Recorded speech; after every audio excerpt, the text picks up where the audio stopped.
Hi, here's the second part of chapter 4 on step 4 from my book 12 Steps to One Hero. Of course, some things will happen that need to be written down. Even those who've been doing this for decades will get some things from time to time. That's okay, as from each of these step 10s you are still learning about your inner workings.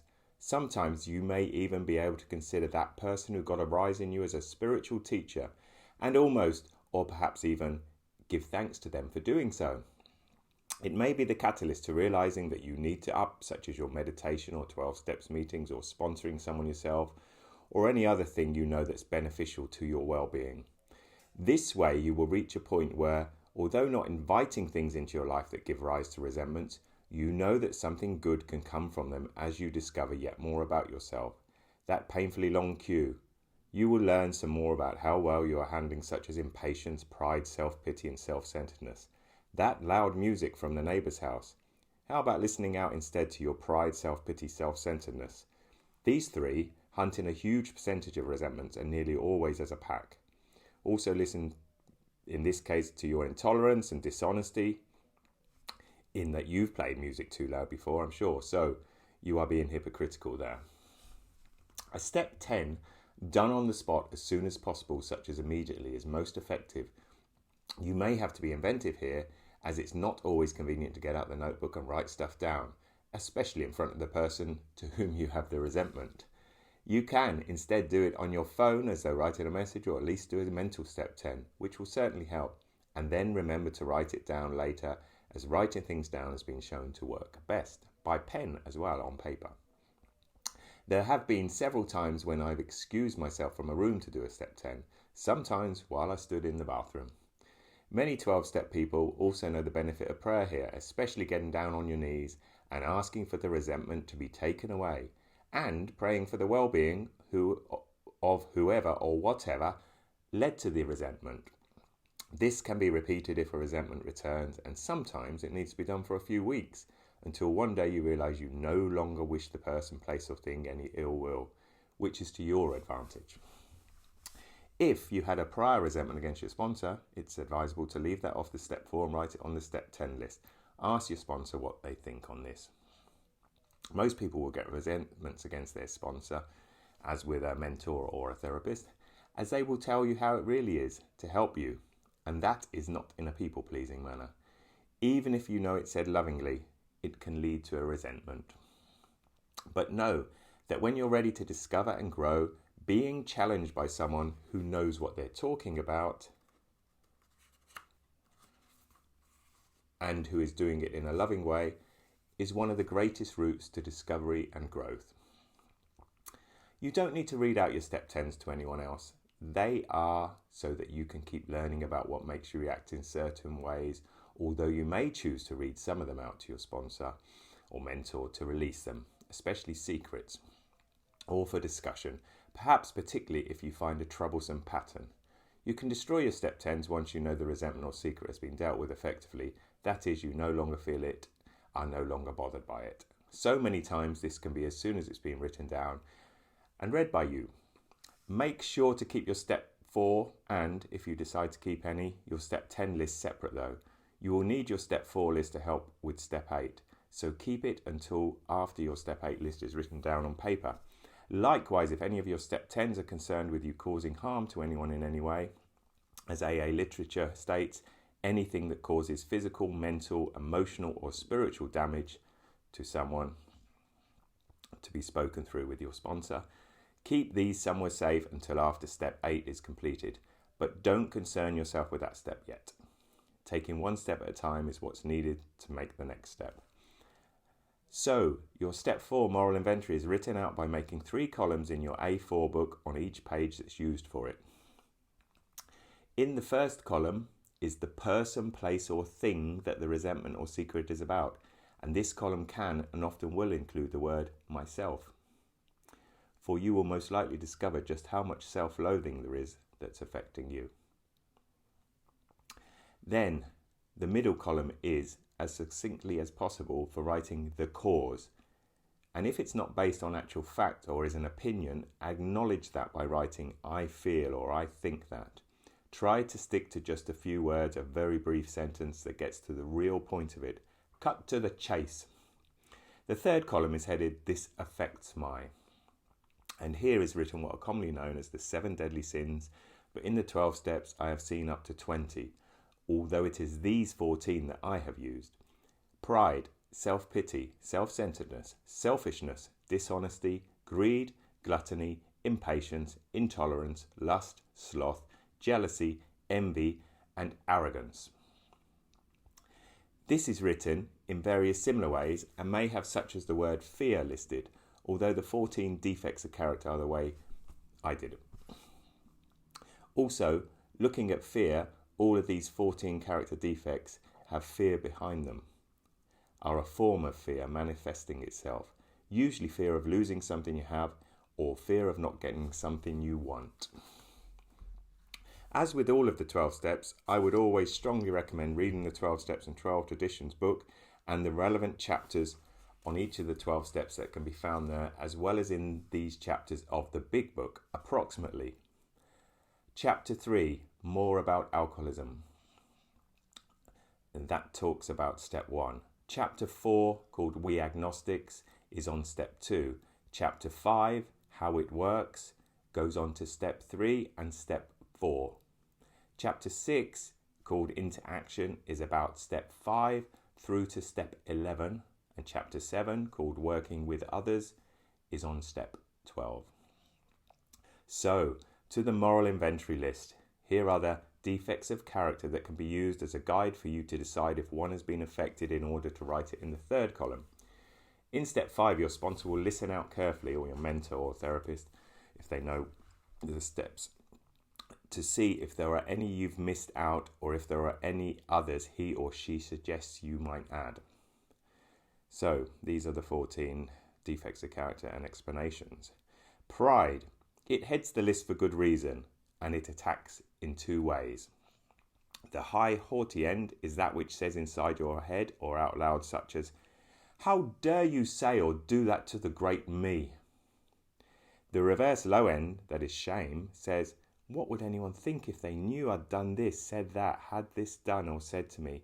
Sometimes this follows up with, "and that I didn't even say or do anything to defend or stick up for myself or to deal in any upstanding way with whatever it was that caused the resentment." Next one is self-pity. This is the poor me and the wallowing in that. Pride and self-pity are often closely related. Pride comes in on the in-breath and self-pity is there as the chest deflates and the shoulders sink.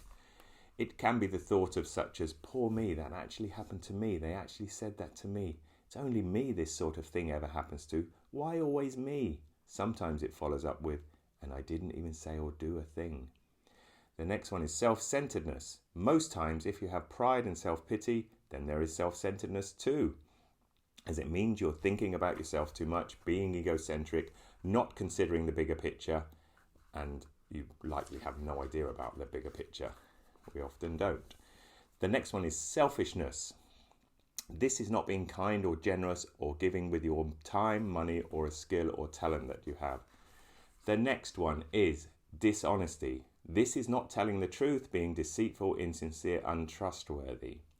But it is also used here in the sense of being hypocritical. That is, judging someone harshly for something you've done that's similar, or having a resentment against someone for something you might do similarly or the exact same if you were in their position.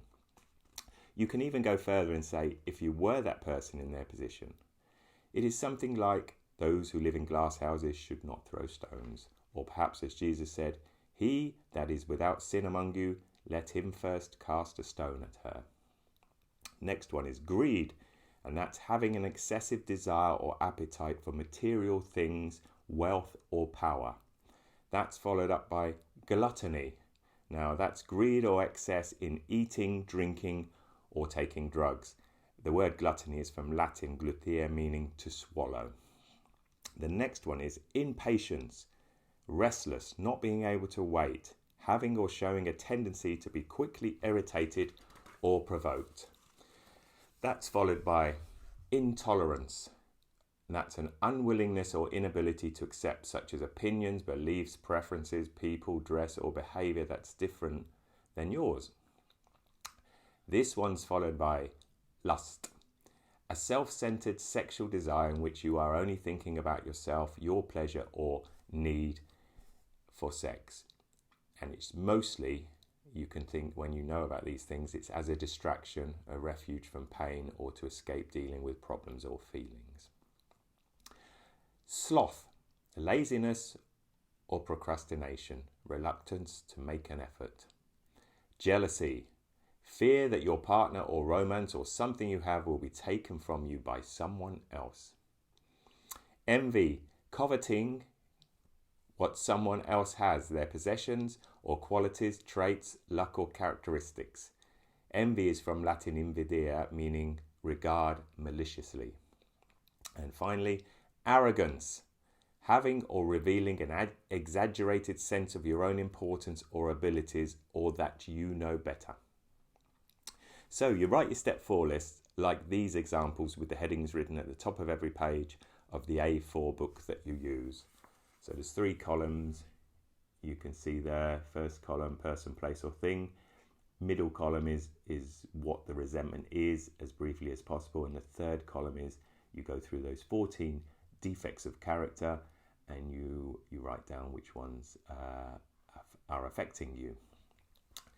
Okay, so I'll just read through them quickly to give you the examples. So, the person, place or thing, Leah at work. The reason, she said, "You're so lazy."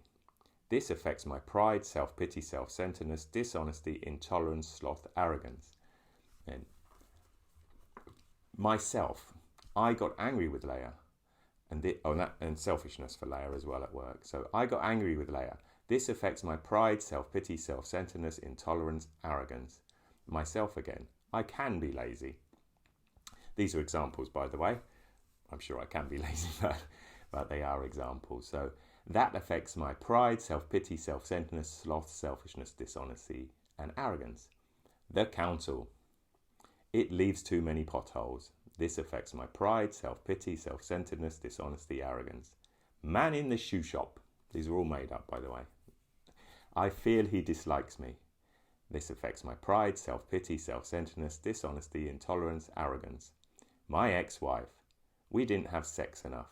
This affects my pride, self-pity, self-centeredness, impatience, intolerance, and lust. My sister Sam, she earns more than me. This affects my pride, self-pity, self-centeredness, greed, sloth, envy, and arrogance. Dad, he always says how well Sam does. This affects my pride, self-pity, self-centeredness, dishonesty, intolerance, sloth, and arrogance. There are some here in the third column that would be up for discussion if this was read out to a sponsor or mentor or therapist who knew the 12 steps. This is why it's so much better to read these out when doing step 5 to someone who's been through them themselves. Note how it says I feel, or it could have been I think, unless it's a certain fact with the man in the shoe shop, as perhaps he didn't dislike whoever wrote this step 4. Perhaps he was worried about something and whoever wrote this step 4 just mistook his look for dislike towards them, and maybe that was actually much more to do with their own self-esteem. Much of the resentments you have are, you will discover if thought about this way, quite possibly only in your head. Mistakes that people frequently make, especially initially until they get to know the character defects and get in the rhythm, are missing out one or more of the defects of character when there are actually 2 or 3 more there. Sometimes, on the other hand, people write down a character defect or more than one that isn't correct. As well, naming the wrong person, place or thing in a resentment, or putting down just one reason for a resentment when really it's more than one, and so it needs to be divided into more than one. Likewise, only writing one person down when in fact it's more than one, that is part of the resentment. You need to learn about these character defects this way because such as excessive pride or too much self-pity, impatience, sloth, lust, envy and so on will always block you from being who you are capable of being your best and greatest ideal, and so who you are really supposed to be. They are a hindrance and in many cases a downright liability. They block out your assets to varying degrees or completely in some cases. They can and frequently do waste or wreck lives. As previously mentioned, you may also, to your shock and dismay, realise just how much you resent yourself. This is not good. This can be living in a self-imposed hell, and you need to get out of there as quickly as possible. As anyone really feels what it is that's causing the resentment, each time they are hurting themselves, that drinking of the poison but waiting for the person, place or thing with which they have the resentment to die. Secrets are self-administered poison too. This putting them down on paper and then reading them out to another person in step 5 is a way of banishing them. Sometimes it's extremely uncomfortable looking at these resentments and secrets, but you have to realise that if you can recall them, they are still there inside you and they are not doing you any good at all. Consequently, you could be living a better way, and that would benefit you and the world around you. What if there are criminal offences that are kept secret? Pages 78 and 79 of the big book have more on this, but basically it is, open quote, reminding ourselves that we have decided to go to any lengths to find a spiritual experience. We ask that we be given strength and direction to do the right thing, no matter what the personal consequences may be. We may lose our position or reputation or face jail, but we are willing. We have to be. We must not shrink at anything, close quote. It is why a few pages earlier in the big book it says, such parts of our story we tell to someone who will understand yet be unaffected. The rule is we must be hard on ourselves, but always considerate of others. It says in the 12 Steps and 12 Traditions book that as well as a sponsor, someone may choose someone else. Examples including a clergyman or your doctor. That's to read it out to. Assets should also be noted while doing step 4. These are your character assets such as patience, tolerance, kindness, loyalty, forgiveness, humility, loving. The character defects we have will have blocked these good qualities to varying extents. Now new space is being created to allow them back in and to flourish. So it is not about reliving our wounds for the sake of it or going over events and things and people that should remain in the past. It's about clearing them out, throwing out damage to make room for the real you who should be there. Then, as well, getting to understand something about the damage to avoid getting in a similar damaged condition all over again. Sickness reaches depths. The depths are the sickness. But there is a way out, guided by someone who has got out from those depths. It says in step 4 that you need to be searching and fearless. You cannot become fearless by thinking you want to be fearless. The characteristic of fearlessness only comes from being fearless. In the hero's journey, this part of the story is about getting ever more ready. It's about being as fully prepared as possible to cross the threshold into the great unknown and all that it holds. If you have reached this place, it's like David Bowie said, I don't know where I'm going from here, but I promise it won't be boring.